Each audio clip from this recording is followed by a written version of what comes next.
अविनाश, तुम कब मेरी बात समझोगे? आखिर तुम्हें कब समझ आएगा? मैं तुम्हारी पत्नी हूँ। मैं ऑफिस के लिए लेट हो रहा हूँ। टिफिन कहाँ है? मैं जा रहा हूँ ऑफिस। आखिर मैं कब तक ये सब बर्दाश्त करती रहूंगी?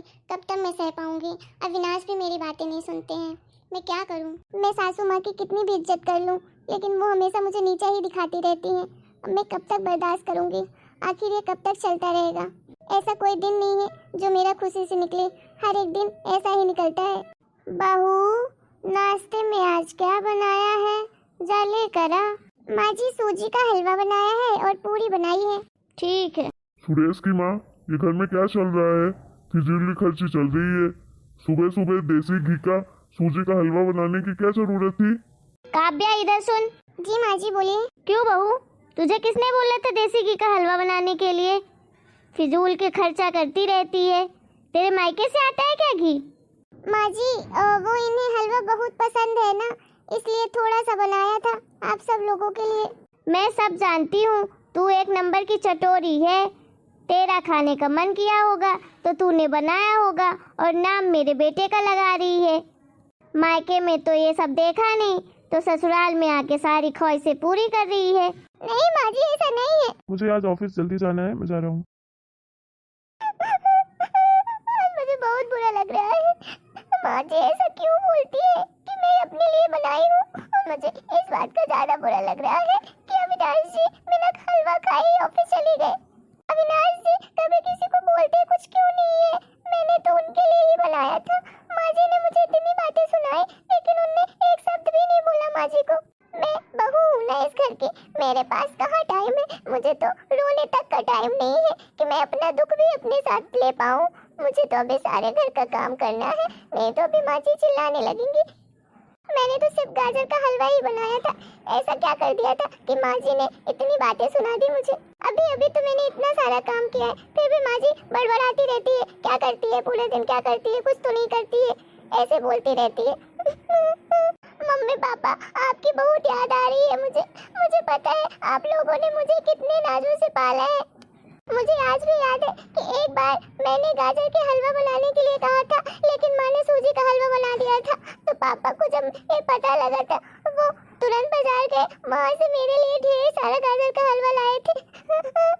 और उसी दिन से मेरे पापा ने और मम्मी ने 2-3 दिन लगातार गाजर का हलवा बनाया। बोला, बेटा तुम खा लो जितना तुम्हारा मन करे। और आज ऐसी हालत है कि सूजी के हलवे के लिए कितनी बातें मेरी सासू माँ ने मुझे सुनाई। और अविनाश जी तो कुछ बोलते भी नहीं है। वो तो मेरे हस्बैंड है, फिर भी तो उनको मेरा साइड लेना चाहिए, लेकिन वो कुछ भी नहीं बोलते हैं।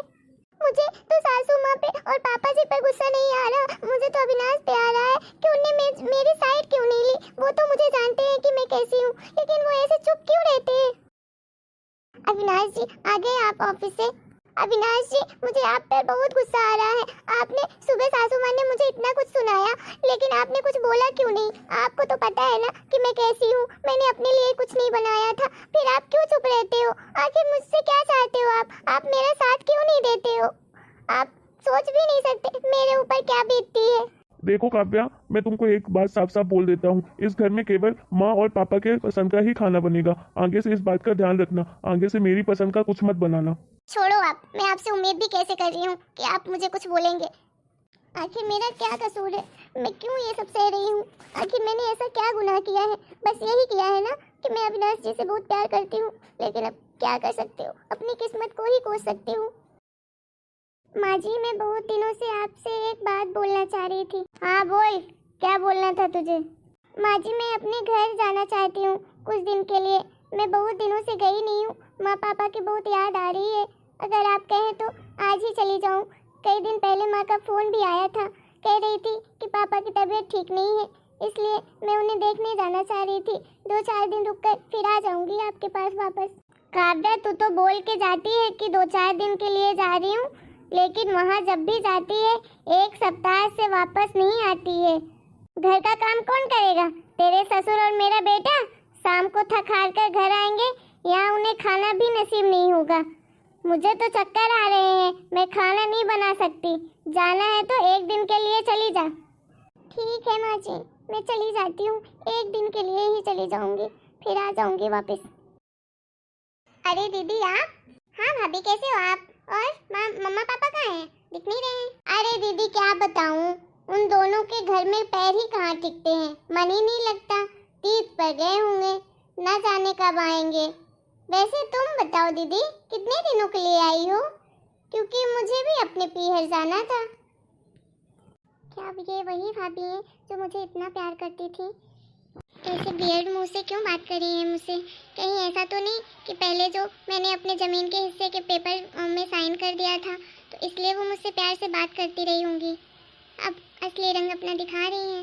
अरे भाभी मैं तो आई थी कुछ दिन रहने के लिए, लेकिन अभी तो जा रही हूँ, मुझे कुछ काम याद आ गया है। फिर मैं आऊँगी किसी दिन। ठीक है भाभी, मैं जाती हूँ फिर। भाभी बदल गई है। भाभी ने मुझे एक बार भी नहीं बोला कि रुको दीदी बाद में चले जाना, और इतना जोर से गेट बंद कर दिया जैसे ही मैं बाहर निकली। उन्हें बिल्कुल भी मन नहीं था कि मैं वहाँ पे रुकूं। लेकिन अब मैं जाऊँ कहाँ? अगर अपने ससुराल जाऊँगी तो वहाँ सासू माँ पूछेंगी कि कैसे इतना जल्दी कैसे आ गई। मैं क्या बोलूँगी? मैं एक काम करती हूँ, मंदिर ही जाती हूँ। मंदिर में ही जाकर शाम तक बैठूंगी, फिर उसके बाद घर चली जाऊँगी। ये क्या, मेरे मम्मी पापा पेड़ के नीचे? भाभी ने तो बोला वो तीर्थ यात्रा पर गए हैं। Mummy papa. काव्या बेटा तू यहाँ कैसे? हाँ बेटा, तू यहाँ क्या कर रही है? मम्मी पापा वो सब आप छोड़िए, आप मुझे पहले ये बताइए आप दोनों यहाँ क्या कर रहे हैं? भाभी ने तो बोला आप लोग तीर्थ यात्रा पर गए हैं। बताओ ना मम्मा, आप तो बताओ। पापा आप बताओ, आप यहाँ क्यों हो? बताओ मुझे। बेटा तेरी भाभी ने तुझसे झूठ बोला है। बिजनेस में पैसा लगाने के लिए तेरे भैया ने मकान अपने नाम करा लिया। मकान के कागज गिरवी रखकर साहूकारों से कर्ज ले लिया। उसके बाद अब हम बोझ बन गए हैं, हमें घर से निकाल दिया। अब हमारा खर्चा नहीं उठा पा रहा है। पापा अब क्या होगा? बेटा तू रो मत, कुछ नहीं होगा, तू टेंशन मत ले। तेरा पापा तू ही बोलती थी ना सुपरमैन है, सब कुछ ठीक कर लेगा। तू चिंता क्यों कर रही है? हम वृद्धा आश्रम में चले जाएंगे, तू अपने ससुराल जा, वहाँ किसी को ये बात बताना मत बेटा। लेकिन पापा आप लोगों को ऐसे हालात पे छोड़कर मैं कैसे जाऊँ? मैं कहाँ जाऊँ? बेटा तू फिक्र मत कर, हम चले जाएंगे वृद्धा आश्रम में। तू अपने ससुराल जा बेटा। माँ पापा मैं कुछ नहीं कर पा रही हूँ। मैं कर भी क्या सकती हूँ? जहाँ मेरी कदर ही नहीं है वहाँ मैं अपने माँ बाप को कैसे लेकर जाऊँ? मैं कितनी बेबस हूँ, मैं कितनी लाचार महसूस कर रही हूँ। मैं अपने माँ बाप के लिए कुछ नहीं कर पा रही हूँ। आ गई तुम मायके से? चल ठीक है, सारा घर का काम पड़ा है, आराम से सारा काम कर ले, खाना बना ले। आते ही होंगे तेरे ससुर जी, और अविनाश भी आता ही होगा ऑफिस से। ठीक है माँ जी। क्या हुआ काव्या, तुम रो क्यों रही हो? माँ ने कुछ फिर से बोल दिया क्या कि आंसू बहा रही हो? तुम्हें आज फिर से माँ की कोई बात बुरी लग गई क्या? अविनाश जी मैं पूरी तरह से टूट चुकी हूँ। आपको पता है मेरे भैया भाभी ने मेरे माँ बाप को घर से बाहर निकाल दिया है। अब वो वृद्धा आश्रम में गए। मैं आज मायके गई थी तो वहाँ से आई, वो रास्ते में एक पेड़ के नीचे बैठे हुए थे और बोले मैं जा रहा हूँ वृद्धा आश्रम, बेटा तुम अपने ससुराल जाओ, खुशी से रहना। मैं क्या करूँ अविनाश जी?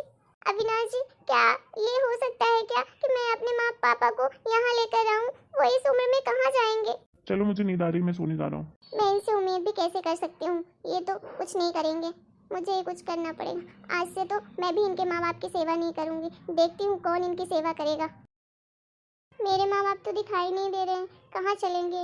मंदिर में देखा, मंदिर में भी नहीं है, यहाँ भी नहीं है, कहाँ ढूंढूं मैं उनको? तुम किसे ढूंढ रही हो बेटा? पंडित जी मैं अपने माँ बाप को ढूंढ रही हूँ। मंदिर में देखा, मंदिर में भी नहीं है, यहाँ पर देखा, यहाँ भी नहीं है, पता नहीं कहाँ चले गए हैं। अभी 2-4 दिन पहले तो मैं यहीं पे छोड़ के गई थी, यहीं पे देखा था उनको। तुम कौन हो बेटा? तुम्हारा नाम क्या है? काव्या नाम है क्या तुम्हारा? हाँ पंडित जी मेरा नाम तो काव्या है, लेकिन आपको कैसे पता? बेटा तुम्हारे माँ बाप ने मुझे एक पता बताया था, आप उसी पते पे चले जाओ। उनने बोला था मेरी बेटी का नाम काव्या है, जब भी आएगी अगर मेरे बारे में पूछेगी तो उसे ये पता बता देना। ये श्रद्धा सी कॉलोनी में रहते हैं, मुझे ये पता बताया है, तो आप वहाँ चले जाओ। हाँ पंडित जी ये तो पास में ही है। ठीक है, थैंक यू पंडित जी। आप कौन? मुझे ये पंडित जी ने ये एड्रेस दिया था कि ये मेरे माँ पापा का एड्रेस है, तो इसलिए मैं आई हूँ। अच्छा तो आप काव्या दीदी हो? हाँ लेकिन तुम कौन? और मेरे माँ बाप यहीं रहते हैं क्या? कहाँ है वो? अरे मम्मा पापा कैसे हो आप लोग? बेटी अब क्यों रो रही है तू? तेरे कारण ही तो मुझे ये घर मिला है। वो कैसे पापा? और आप लोग यहाँ कैसे? और ये लड़की कौन है? बेटा तुझे याद है तेरी शादी के बाद तेरी सास ने 50 लाख की डिमांड की थी। दामाद जी के बिजनेस खोलना था इसलिए, तो तेरे पिता ने उनकी डिमांड पूरी कर दी थी जिससे कि तू सुखी रहे। जब तू हमसे मिलकर गई ना उस दिन पेड़ के पास, उसके अगले ही दिन दामाद जी आए। उन्होंने तेरे पापा के पैसे लौटा दिए क्योंकि उन्होंने कोई बिजनेस शुरू नहीं किया था। तेरे पापा ने मना भी किया कि नहीं चाहिए दामाद जी पैसे, लेकिन वो जबरदस्ती देकर चले गए। उसके बाद उन्होंने ही प्रॉपर्टी डीलर से बात की और हमें ये मकान दिलवाया। साथ ही 5 लाख रुपए भी बचे थे तो वो पैसे भी दिए।